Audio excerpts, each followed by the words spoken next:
Halo ayah dan bunda. Nah, hari ini kita bakal bahas sesuatu yang penting banget nih buat kesehatan si kecil. Kita akan ngobrolin soal gimana sih caranya melindungi buah hati kita dari yang namanya bronkopneumonia. Yuk kita sama-sama cari tahu. Oke, kita langsung mulai dengan satu fakta yang jujur aja cukup bikin kaget. Tahu nggak ayah bunda, kalau menurut data dari Kementerian Kesehatan, ternyata radang paru-paru itu jadi salah satu penyebab utama kematian balita di Indonesia. Wow, ini bukan buat nakut-nakutin ya, tapi supaya kita semua sadar kalau ini masalah yang serius. Nah, jadi ancaman seperti apa sih sebenarnya radang paru-paru ini? Yuk kita bedah lebih dalam. Jadi gini bronkopneumonia itu intinya adalah infeksi di paru-paru. Bayangin deh, kantong-kantong udara kecil di paru-paru si kecil itu jadi meradang, terus keisi cairan. Akibatnya, ya mereka jadi susah banget buat nafas. Dan yang perlu kita garis bawahi, ini jauh lebih serius dari sekedar batuk pilek biasa loh. Oke, setelah tahu ancamannya, jangan panik dulu.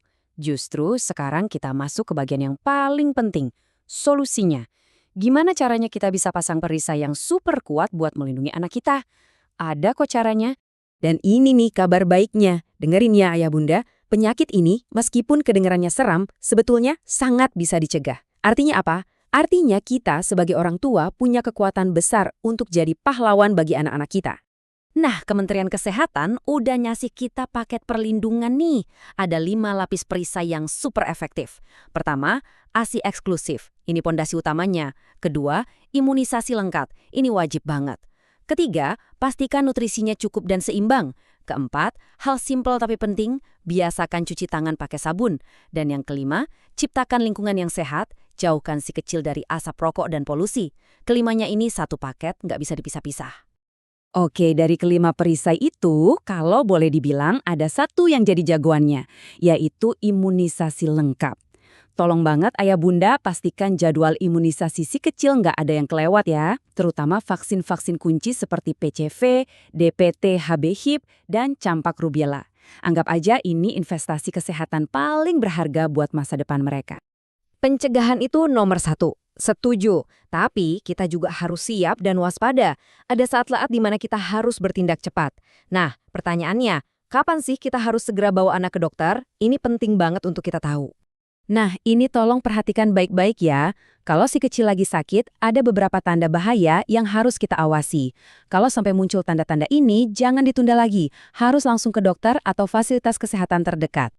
Ada 4 tanda utama. 1. Napasnya jadi cepat banget, lebih cepat dari biasanya. 2. Coba perhatikan dadanya pas dia napas. Kalau kelihatan ada tarikan ke dalam atau cekung, itu lampu merah. 3. Lihat bibir atau kukunya.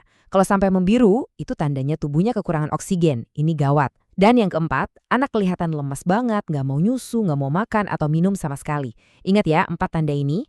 Jadi, kalau kita rangkum semuanya, obrolan kita hari ini sebetulnya mengarah ke satu hal. Satu misi kita bersama sebagai orang tua. Mungkin kita sering banget ya dengar pepatah, mencegah lebih baik daripada mengobati. Kedengarannya klise, tapi kalau urusannya kesehatan anak, ini benar-benar harga mati. Usaha kecil yang kita lakukan hari ini, itu bisa menyelamatkan kita dari banyak sulitan di masa depan. Inilah intinya. Yuk ayah bunda, kita sama-sama ambil peran. Dengan menerapkan kelima perisai pelindung tadi, terutama imunisasi, kita nggak cuma melindungi buah hati kita sendiri loh, tapi kita juga ikut andil membangun Indonesia yang lebih sehat, yang bebas dari pneumonia. Jadi pertanyaannya buat kita semua, langkah perlindungan mana nih yang mau kita perkuat mulai hari ini juga?